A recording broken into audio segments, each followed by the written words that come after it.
अब आपको चुनाव करना है, जिधर पानी नहीं मिलता उधर जाना है कि जिधर प्यास नहीं लगता उधर जाना है।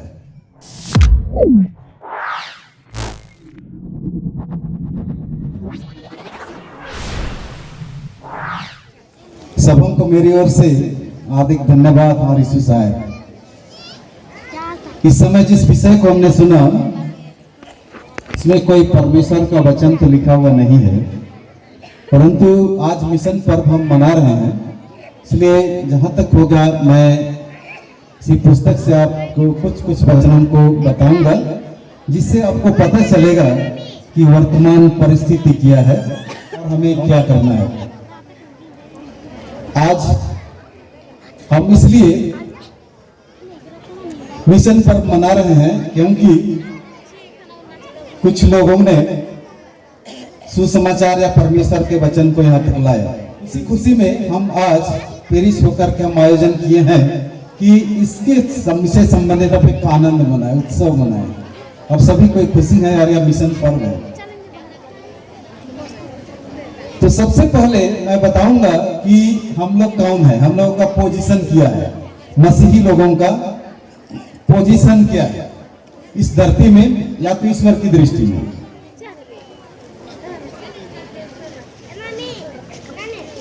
कुछ वचनों को मैं बताऊंगा, जिसमें पहला पत्रस उसका 2 अध्याय, पहला, जिसके पास अगर बाइबल है नहीं है तब नोट करके घर में चले जाइए और घर में पढ़ लीजिए। पहला पत्रस 2 अध्याय उसका 9 और 10 पद। और भी पद है जिसमें हमारे पोजीशन के बारे में लिखी हुई है, परंतु यह एक ऐसा वचन है जिसमें हमारे पोजीशन के सारे पदों को वर्णन करता है। क्या कहता है? पर तुम एक चुना हुआ वंश और राज पदधारी याजकों का समाज और पवित्र लोग और परमेश्वर की नीच प्रजा। एक तो वंश 2 तरह का वंश होते हैं। मसीहियों के लिए कह रहा हूं, जो यहाँ पर मसीही हैं, यीशु पर विश्वास करते हैं और यीशु के नाम से बपतिस्मा लिए हुए हैं, वे परमेश्वर के वंश कहलाते हैं। 2 तरह के वंश होते हैं। एक तो जन्म लेने से उस परिवार का वंश हो जाता है, उसके माता पिता का वंश होता है। दूसरा, पूरे दुनिया में एक प्रक्रिया है, विधि है, जिसे कहते हैं लेपालक होने या गोद लेने, अडॉप्ट। तो यीशु मसीह इस जगत में आकर के हम लोगों को गोद लिया अपने बलिदान के माध्यम से। बाइबल वर्णन करती है, जिसे हम पढ़ेंगे गलातियों की पुस्तक, गलाती नाम की पत्री, उसका 4 अध्याय 3 से 5 पद। यहां लिखता है, परंतु जब समय पूरा हुआ तो परमेश्वर ने अपने पुत्र को भेजा, जो स्त्री से जन्मा और व्यवस्था के अधीन उत्पन्न हुआ, ताकि व्यवस्था के अधीनों को मोल लेकर छुड़ा ले और हमको लेपालक होने का पद मिले। हमको अर्थात जो व्यवस्था के अधीन नहीं है, अर्थात हम इस्राएली जाति से नहीं है, तो हमको लेपालक होने का अधिकार मिले। अर्थात यीशु मसीह ने अपने बलिदान के माध्यम से हमें गोद लिया और परमेश्वर का संतान बना दिया। और इसमें हम क्या देखते हैं? पहला पत्रस के 2 जिस वचन को पहले पढ़े, वहां पर क्या कि क्योंकि प्रभु यीशु मसीह ने तुम्हें अंधकार से चुन लिया है। आप कोई आंख बंद कर लीजिए, पूरा अंधकार दिखेगा, और आंख बंद करके चलिए, आपका दिशा किधर होगा पता चलेगा। अंधकार में चलना, आंख मूंद करके चलिए तो कैसा होगा? हम किधर जाएंगे, किधर जा रहे हैं, कुछ अता पता नहीं लगा। मेरे सामने कोई है, पीछे कौन है, हमें पता नहीं चलेगा। परंतु यीशु मसीह ने अपने बलिदान के माध्यम से हमें अंधकार से ज्योति की ओर लाया। हमें किधर जाना है पता ही नहीं था, ना क्या कर रहे हैं पता ही नहीं था, हमारे सामने क्या है इसको पता नहीं, भले हाथी आए, शेर आए, हमको पता नहीं था। परंतु यीशु मसीह ने उस अंधकार से हमें ज्योति में लाया, ताकि हमें पता चल जाए कि हमें जाना किधर है, करना क्या है। तो यहां पर देखते हैं, पहला तो हम वंश हैं, इस्राएली जाति। तो चुनी हुई जाति है। उत्पत्ति की पुस्तक 12 अध्याय उसका दूसरे पद में हम देखेंगे तो परमेश्वर ने अब्राहम को कहा कि तुम्हारे वंश को एक बड़ी जाति बनाऊंगा, बहुत सारे लोग होंगे, वे मेरी जाति होंगे, मेरी प्रजा होंगे। तो ये उनकी जाति हुई, परंतु यीशु मसीह ने हमें वंश बना दिया इस परमेश्वर का। वंश होने से क्या होता है हम जानते हैं। जिसका वंश होता है उसे घर में रहना, उसका घर में जो कुछ भी संपत्ति होती है उसका अधिकार होता है। और परमेश्वर का जो संपत्ति है, उसके राज्य का जो कुछ भी है, उसका अधिकार हमें यीशु मसीह ने दे दिया है। ये पहला पोजीशन है। दूसरा, हम जब देखें तो वहां पर हम क्या देखते हैं कि हम याजक हैं। याजक लोग क्या करते हैं? याजक लोग क्या करते हैं? कोई बता सकते हैं याजक लोग क्या कर सकते हैं? हाँ, अपना अपना काम। याजक लोग क्या करते हैं कि साधारण व्यक्ति और ईश्वर के बीच में एक मध्यस्थता का काम करते हैं। मेरे लिए प्रार्थना कर दो, उसके लिए वो खड़ा होकर के प्रार्थना करता है। कोई दान अर्पण कर दिया, मैंने परमेश्वर को दान अर्पण किया, उसके लिए आप प्रार्थना कर दीजिए। ये याजक का पद होता है, अर्थात मध्यस्थता का काम। और प्रभु यीशु मसीह ने हम सबों को याजक का पद दिया है। हमारा पोजीशन याजक के समान है। अगले इसमें हम क्या कहते हैं? पतरस की पत्री में कहता है नीच प्रजा, नीच प्रजा, मैंने चुना, कोई दूसरा ही नहीं। जिसको यूहन्ना 15:16 में भी कहता है, तुमने हमको चुना नहीं परंतु मैंने चुना है। नीच, दूसरा कोई नहीं, घसीट के नहीं लाया है। परमेश्वर ने तुम्हें चुन लिया है, परमेश्वर ने चुना है, इसलिए नीच प्रजा हो, किसी के कहने पर नहीं, परंतु परमेश्वर के प्रभु यीशु मसीह के चुने होने के कारण से तुम उसके नीच प्रजा हो। जैसा कैसा आदमी नहीं है, इसका आप याद रखिए। अगर क्या पोजीशन है? वो तो पवित्र है, पवित्र किया। पहला यूहन्ना 1:7 में कहता है कि यीशु का लहू हमें सब पाप से शुद्ध करता है। कोई भी ऐसा पाप नहीं जिससे यीशु क्रिस्त का लहू शुद्ध नहीं कर सकता है। वो हर एक पाप को शुद्ध करता है। हमें लगता है कि मैंने तो बहुत पाप किया, लेकिन यीशु मसीह के सामने आपका पाप कुछ नहीं है। तो वो कहता है कि सब पाप से शुद्ध किया, इसलिए पवित्र है। हम लोग पवित्र हैं, क्रिस्तान लोग पवित्र हैं। ये हमारा पोजीशन है। पहला तो वंश है, याजक है, नीच प्रजा है और पवित्र लोग हैं। परंतु अब क्रिस्तान लोग हम पवित्र हैं, हम क्रिस्तान हैं, परंतु काम किसका करते हैं? किसका करते हैं क्रिस्तान लोग? हाँ, काम क्रिस्तान और काम, और नाम क्रिस्तान और काम शैतान। आगे बताऊंगा हमें क्या करना है। इतना तो समझ गए कि आप ईश्वर की दृष्टि में क्या है। एक यहाँ पर समय के बारे आता है कि वर्तमान समय, समय क्या है? समय के बारे में एक वाक्य बताऊंगा आपको। यह साधारण सा वाक्य है। यह हमारा जो समय है, यह समय चला जाएगा, बीत जाएगा। कल्पना कीजिए अगर बीत जाएगा तो क्या होगा ना। अभी कितना बज रहा है ना, 1:30 हुआ है। अगर यही आपका समय खत्म हो जाएगा तो क्या होगा? बोलिए, यहां यह खत्म हो जाएगा समय। उसके बाद क्या होगा? कुछ नहीं ना, ये समय चला जाएगा सबके लिए। यीशु मसीह एक उदाहरण देता है समय के बारे में। यीशु मसीह एक उदाहरण देता है, मैं बताऊंगा। लूका 16 उसका 19 से आगे एक कहानी यीशु मसीह बताता है। बाद में पढ़ लीजिए, मैं वर्णन करूंगा इसके। इससे पहले इफिसियों की पत्री उसका 5 और 16 और 17 पद को देखें। इफिसी 5 उसका 16 और 17 पद में, जिसमें पौलुस क्या कहता है समय के बारे में। समय बहुमूल्य है, बहुत ही मूल्यवान है। और उसी के आगे क्या कहता है? समय बुरे है। यह समय बुरा भी है, बहुमूल्य भी है। दो तरह का समय है हमारे पास। और इसी को यीशु मसीह लूका 16:19 से 31वें पद में बड़ी विस्तार से, सुंदर से वर्णन किया है। समझ में ठीक से नहीं आता है, लेकिन मैं बताऊंगा। वहां यीशु एक गरीब व्यक्ति और एक धनी व्यक्ति का उदाहरण देता है। नाम भी आप लोग जानते हो, लेकिन ये नहीं सोचिए कि वह गरीब व्यक्ति मेरे जैसा था, वह धनी व्यक्ति मेरे जैसा था। यीशु का उद्देश्य यह नहीं था किसी धनी व्यक्ति को संबोधित करने का, किसी गरीब व्यक्ति को संबोधित करने का, परंतु समय को उपयोग करने का शिक्षा यीशु ख्रिस्त देता है। और यह क्या होता है कि धनी व्यक्ति बैंजनी और मलमल कपड़ा पहनता था। आपने सुना होगा ढाका का मलमल कपड़ा कितना महंगा है। शायद अगर उसका दाम सुनेंगे तो हम लोग खरीदना नहीं चाहेंगे। बहुत ही धनी लोग होंगे, बहुत पैसे होंगे, वही लोग खरीदते हैं। तो मलमल कपड़ा पहनता था, बैंजनी वस्त्र पहनता था, चमकदार कपड़ा पहनता था और टेबल में खाना खाता था। और वह गरीब लाजर उसके डेवढ़ी माने घर से बाहर, हो सकता है छत है, वहां पर बैठे हुए इंतजार कर रहा था कि वह टेबल से अगर कोई खाना गिरेगा तो उसको मैं खा लूंगा। क्या हुआ? दोनों को समय मिला था, धनी व्यक्ति को भी और लाजर को भी समय मिला था। और थोड़े ही दिन बाद वे लोग क्या हो गए? मर गए। मरने के बाद धनी व्यक्ति किधर गया? नरक नहीं गया, अधोलोक में है ना, हवा में ना, पैर भी नीचे नहीं, ऊपर भी हाथ नहीं, अधोलोक में, आधा में है। और लाजर कहां गया? अब्राहम की गोद में।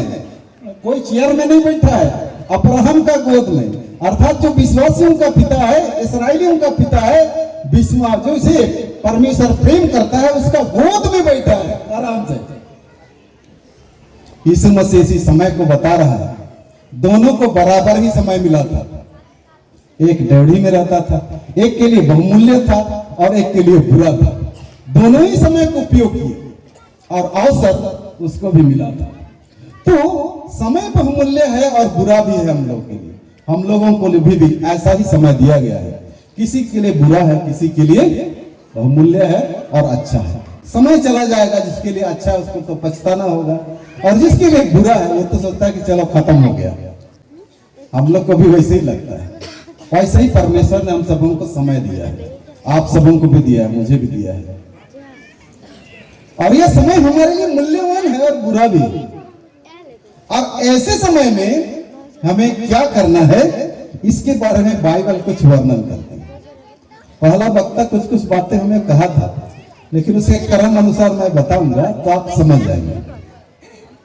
इतना तक तो समझ आया कि समय और हमारा पोजीशन क्या है, क्रिस्तान लोग को क्या करना है और कर क्या रहे हैं, सब मालूम है आपको।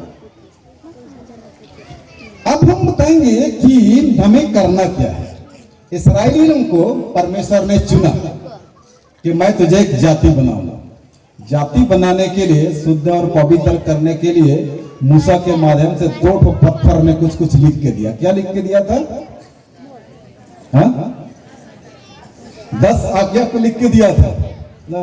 मूसा एकदम पकड़ के ऐसा आ रहा था, फोटो सब में देखे हैं ना। मूसा का चेहरा जल रहा था ना, उसका चमक रहा था। मूसा को परमेश्वर ने बुलाया, झाड़ी जल रहा था। मूसा देख ही नहीं सका उस जलती झाड़ी को, कपड़ा से ढका लिया, इतना चमक रहा था। उस परमेश्वर के पास गया और वही परमेश्वर जब पत्थर की पटिया में मूसा को 10 आज्ञा लिख के भेजा, जाओ तुम्हारे लोगों के पास ले जाओ और इस वचन को तुम बताओ, तब मूसा का भी चेहरा वैसा ही चमक रहा था, लोग उसे देख रहे थे। तो ये व्यवस्था थी।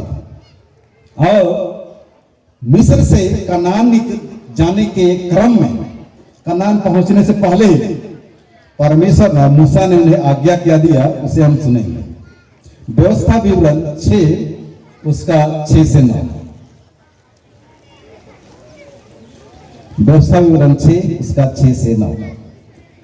और ये आज्ञा है जो मैं आज तुमको सुनाता हूं, वे तेरे मन में बनी रहे, और तो इन्हें अपने बाल बच्चों को समझाकर सिखाया करना। घर में बैठे, मार्ग में चलते, लेटते उठते इनकी चर्चा किया करना, और इन्हें अपने हाथ पर चिन्ह के रूप में बांधना, और ये तेरी आंखों के बीच टीके का काम दे, और इन्हें अपने अपने घर के चौखट की बाजुओं और फाटकों पर लिखना। ये कनान प्रवेश करने से पहले चुनी हुई जाति को परमेश्वर ने कहा कि जो आज्ञा मैं आज तुमको सुनाता हूं तुम्हारे मन में बना रहे। ऐसे मन में बना रहे। और तू अपने बच्चों को समझाकर सिखाया करना। हम लोग को वचन सिखाने वाला आदमी किधर से आया? जर्मनी से आया। भाषा भी नहीं जानता था, कैसे सिखाया होगा? कल्पना कर सकते हैं, वो भाषा नहीं जानता था। वो कैसे बताया घर के लोगों को, मुंडा लोगों को, उराव लोगों को, खड़िया लोगों को, अन्य दूसरा भाषा बोलने वाले लोग को? तो ये परमेश्वर की आज्ञा है, चुनी हुई जाति के लिए दिया हुआ है, जो सुनाने वाले को परमेश्वर ही सहायता करता है। और हम लोग 4 लाख की संख्या में हम हो गए। हमारी कलीसिया में दूसरे और भी हमारे पड़ोसी कलीसिया हैं, उनके साथ में और भी लोग हैं। तो सुनाया करना, बाल बच्चों को समझाकर सिखाया करना। आप लोगों में से कितने लोग अपने बच्चों को सिखाए हैं? कभी सिखाते हैं बच्चों को? सिखाते हैं? कितने कोई सिखाते हैं? उठाइए।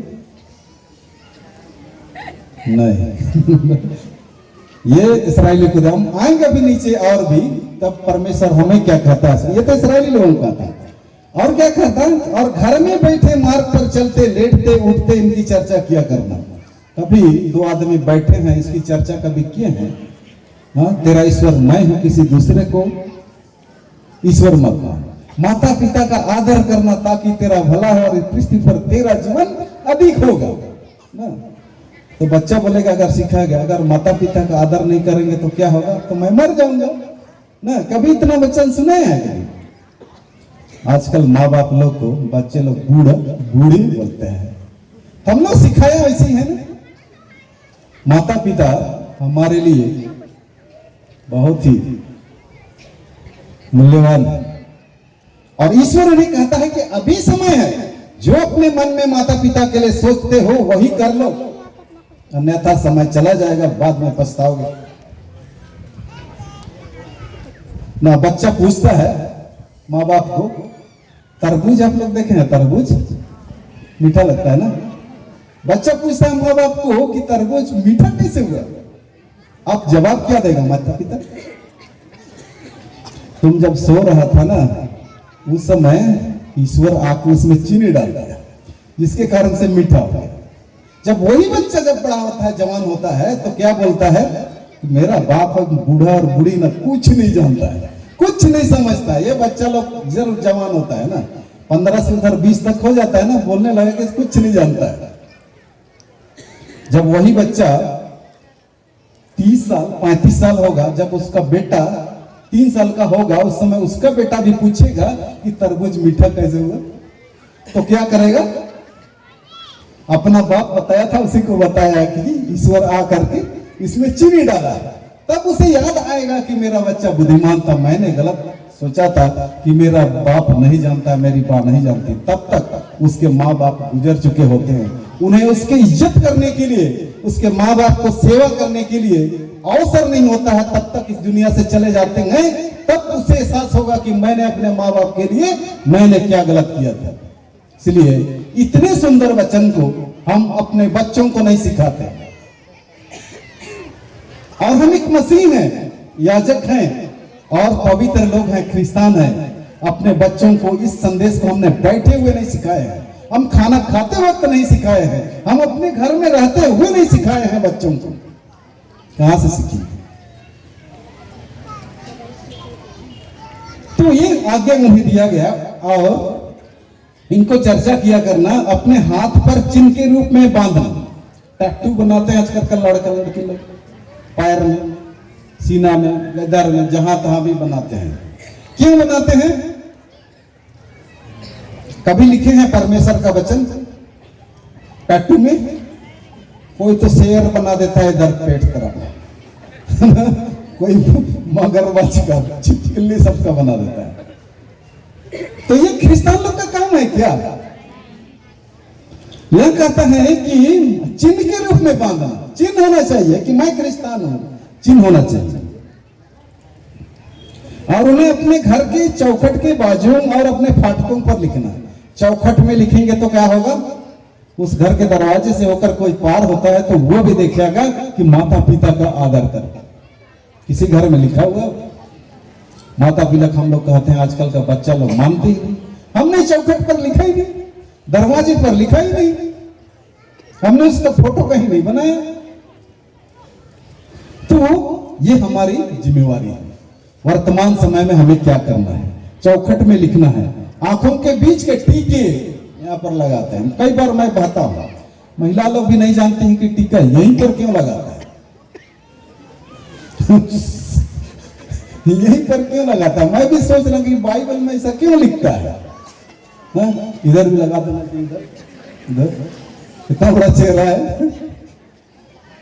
कहा कि सेंटर में रहने से सुंदर भी दिखता है ना। ऊंचा है, इधर लगा देने से तो नहीं देखेगा ना, इधर ही लगेगा। सीधा अगर नहीं रहेगा तो ये मतलब लड़की कैसे लगाइए टीका, तरह इधर टेढ़ा में लगाइए, आदमी लोग बोलेगा। अरे पूरा पक्का सीधा में लगेगा तो लोग कि अच्छा टीका लगाइए, सुंदर दिख रहा है ना। परमेश्वर के वचन को भी वैसे ही जगह में रखना है जहां से लोग देखे, जहां वह सुंदर दिखे, जहां पर लोग कहे कि हाँ यह सही जगह में रखा हुआ है। तो परमेश्वर का वचन को यही आज्ञा दिया था चुनी हुई जाति को। अब देखें, इस्राएली लोग तो यात्रा कर ही रहे हैं। हो सकता है सिनाई पर्वत के इधर उधर रहे होंगे, तब यह वचन लिखा था। तब मूसा नबो पर्वत में मर गया, तब कौन अगुवाई किया? कौन किया? यरदन नदी से उस पार जब चले गए तो यहोशू उन लोगों का अगुवाई कर रहा। अब ये लोग कनान में पहुंच गए। भले रास्ता में लोग माने चाहे ना माने, लेकिन ये लोग कनान पहुंच गए। अब हम एक वचन देखेंगे, यहोशू उसका 1 अध्याय 8 और 9 पर। कनान में प्रवेश करने के बाद में परमेश्वर की क्या आज्ञा थी चुनी हुई जाति को। व्यवस्था की यह पुस्तक तेरे चित्त से कभी न उतरने पाए। तेरे चित्त से, पहले मन था, मन में बना रहे। आप तेरे चित्त से कभी उतरने नहीं पाए, कभी नहीं भूला पाऊंगा ना, ये कभी नहीं भूलने की बात है। इसी में दिन रात ध्यान दिए रहना, इसलिए कि जो कुछ उसमें लिखा है उसके अनुसार करने की तू चौकसी करे, क्योंकि ऐसा ही करने से तेरे सब काम सफल होंगे और तू प्रभावशाली होगा। तब तेरा काम सफल होगा, तेरा काम सफल होगा, ऐसा ही करेगा। चित्त में बना रहेगा। उधर तो टीका जैसा काम करो, इधर उधर इधर गोदना भी बनाओ, ये सब कह रहा था, लेकिन चित्त से अलग ना होए ना। पहले लेटते जागते उठते सत्ते सब समय तुम उसको याद किए करना और दूसरे को बताते रहना। और यहाँ पर तुम्हारे चित्त से कभी हटने ना पाए। कभी याद आता है परमेश्वर का वचन, याद आता है, आंख मूंद करके याद कर लीजिए अभी 10 आज्ञा आपको याद है या नहीं है। बाइबल के इतने इतने वचन लिखे हुए हैं, उनमें से आपको कितने वचन याद है? तो यहोशू के माध्यम से कनान में बसने के बाद में भी यही आज्ञा दी गई थी जो वे लोग मार्ग में थे उस समय। अर्थात ये वचन हमारे मन से कभी हटने ना पाए, सब समय उसमें हम ध्यान केंद्रित करते रहे। अब जब कनान प्रवेश किए, कितने वर्ष के बाद में यीशु आया? आज से 2023 साल हो गए उनके यहाँ की धरती में आए थे। यीशु लोगों को बता रहा था कि मसीह लोगों को करना क्या है, चुनी हुई जाति को क्या करना है। हम लोग तो वंश है उनके। अगर अपना हम ही लोग का बेटा बेटी लोग हमारा बात नहीं सुनेगा तो उसका उसी साथ हमारा वर्ताव कैसा रहेगा? और किसी भी बेटा या बेटी किसी का भी हो तो उसके बाप को आदर करना सबसे बड़ी जिम्मेवारी उनकी रहती है। तो यहां पर अब यीशु मसीह हम सबों को तो संतान बना दिया, हमें एक जिम्मेवारी दे दिया, भाई तुमको तो संतान बना दिया, सारा अधिकार दे दिया। प्रकाशित वाक्य की किताब में आप देखेंगे तो स्वर्ग के बारे में वर्णन दिया है, कितना बड़ा स्वर्ग है। बहुत सारे लोग तो स्वर्ग है ही नहीं, स्वर्ग है ही नहीं, ऐसा लोग कहते हैं। हम लोग इस धरती में रहते हैं ना, भारत देश का ही वो, इसमें कितने राज्य हैं और उड़ीसा का एक छोटा सा मंडली इधर कारी मट्टी में रहते हैं। और इतने में कारी मट्टी में जितने लोग, उसमें से हम एक हैं, बहुत ही छोटा है। और दुनिया की कल्पना करें कितना जनसंख्या है, उतना में से हम मच्छर से भी थोड़ा सा भी हम बड़ा नहीं होंगे। आकाश में देखेंगे असंख्य तारे हैं, उनमें से एक तो पृथ्वी में हम एक आदमी, और 450 करोड़ साल पुरानी यह धरती, और उसमें 9 ग्रह में एक ग्रह में हम रहते हैं, और एक ग्रह का एक देश में रहते हैं, उसमें एक राज्य का एक गांव में हम रहते हैं। अगर सोचे तो इस दुनिया में इतना बड़ा चीज है जिसको हम कल्पना नहीं कर सकते। सबसे पहले आइंस्टाइन ने खोज किया कि पृथ्वी सूरज के चारों ओर घूम रही है। ये गलती के लिए उसको आजीवन कारावास मिला, और वो भी क्रिश्चियन लोग ने किया ना। अभी तो मान गए हम लोग कि वास्तव में यह धरती पृथ्वी के चारों ओर घूम रही है। पता नहीं कितने और भी घूम रहे हैं, हमें पता नहीं है। वो आदमी को बंदी में उन्होंने डाल दिया, आजीवन कारावास दिया, सब कोई डर गए। ऐसा ऐसा और नहीं बोल रहे कौन किसका चक्कर लगा रहा है, छोड़ो हटाओ। लेकिन बाइबल कहती है कि हमारा एक स्वर्ग है, प्रकाशित वाक्य करता है जिसके लिए परमेश्वर ने हमारे लिए एक जगह तैयार किया है, और असंख्य लोग खजूर की डालियां लेकर के खड़े हैं वहां पर परमेश्वर से। असंख्य लोग, किससे कोई गिन नहीं सकता है।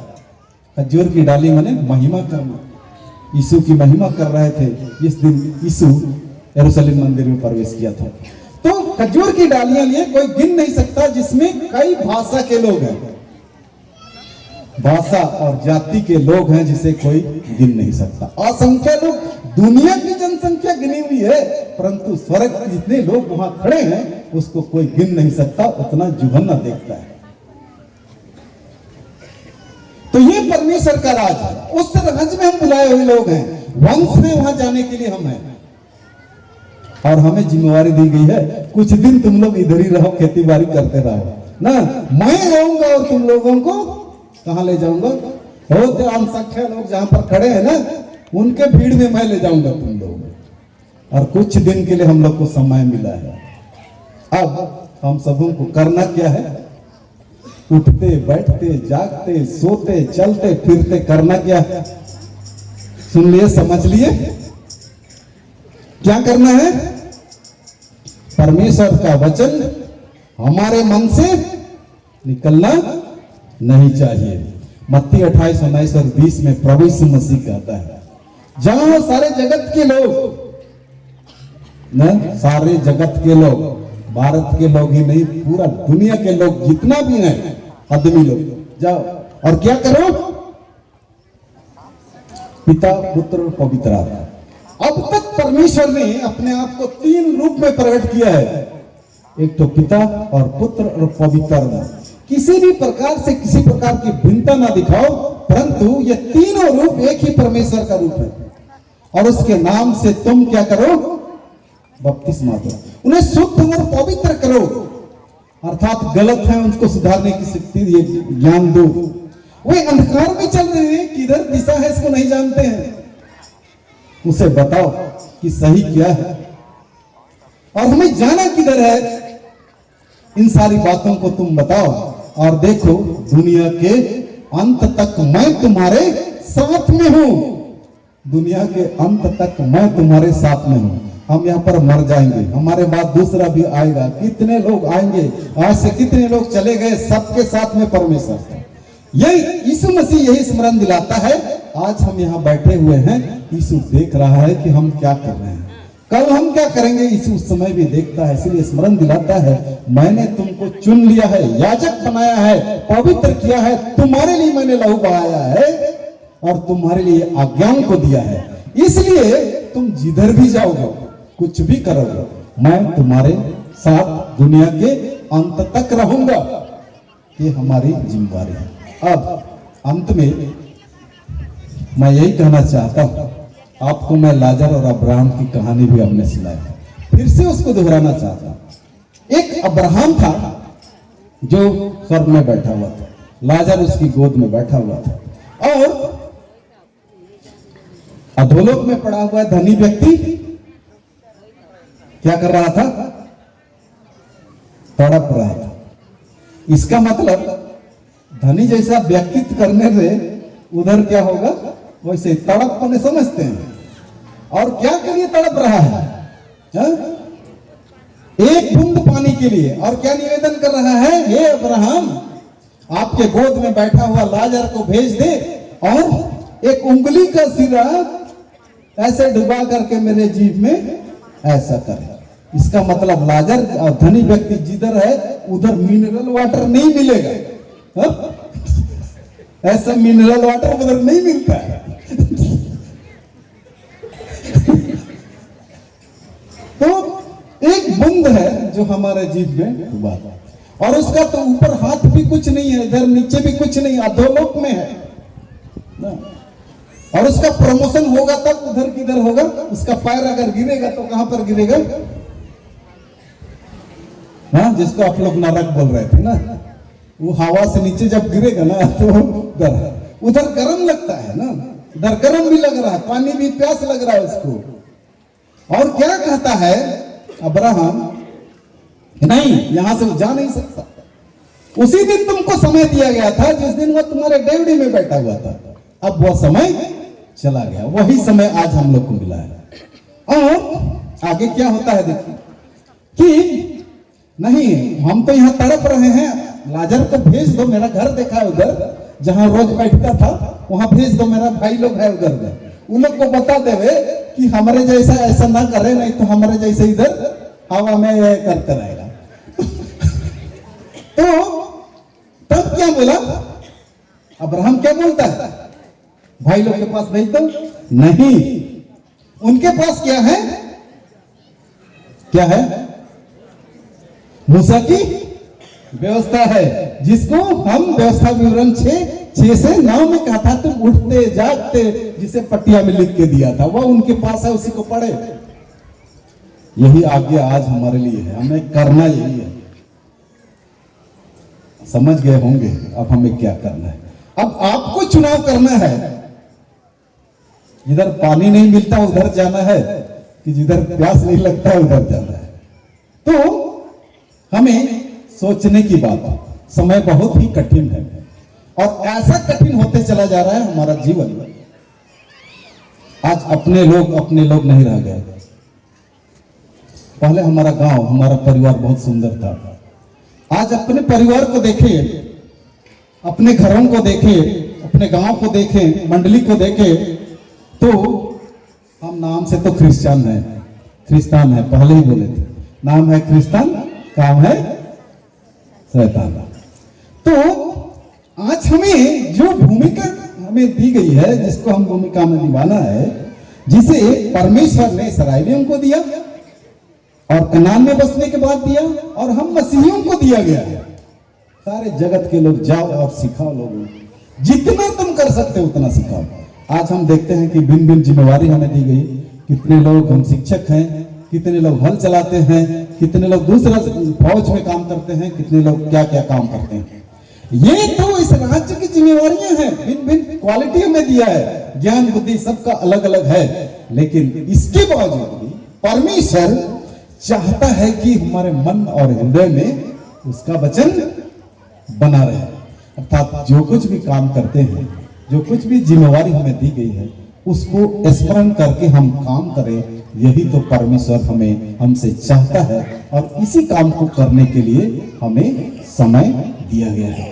अगर हम इस समय को इसके आधार पर हम नहीं व्यतीत करेंगे, तो हम लोगों का जीवन भी उस धनी लाजर और धनी व्यक्ति और लाजर के जैसा होगा। तब जैसा हमने समय को व्यतीत किया, उसी के अनुसार परिणाम मिलेगा। इसलिए यीशु मसीह कितना सुंदर उदाहरण देकर के हम सबों को यह प्रयास किया है, या समझाने का प्रयास किया है कि हम चुने हुए लोग हैं, उनके वंश हैं, पवित्र लोग हैं, अंधकार से ज्योति की ओर लाए हैं। इसलिए हम ज्योति का काम करें, उसकी इच्छा के अनुसार अपने जीवन को व्यतीत करें। इसलिए जब हम आज इस मिशन पर्व को मना रहे हैं, जिस वचन के माध्यम से हमने ज्योति को देखा, हमने एक दिशा को समझा, कि हमने एक परमेश्वर को पहचाना, जो प्रेमी परमेश्वर कौन है, वह क्या चाहता है, इन सारी बातों को हमने जाना। और आज भी हमारे लिए जिम्मेवारी है कि दुनिया के छोर तक हमें परमेश्वर के वचन को लोगों को सिखलाना है। तब परमेश्वर हमें अब्राहम की गोद में ले जाएगा और हमारा जीवन भी सफल होगा। परमेश्वर पिता हम सबों को बहुतायत से आशीष दे। सबों को फिर से धन्यवाद और मेरी ओर से यीशु सहाय।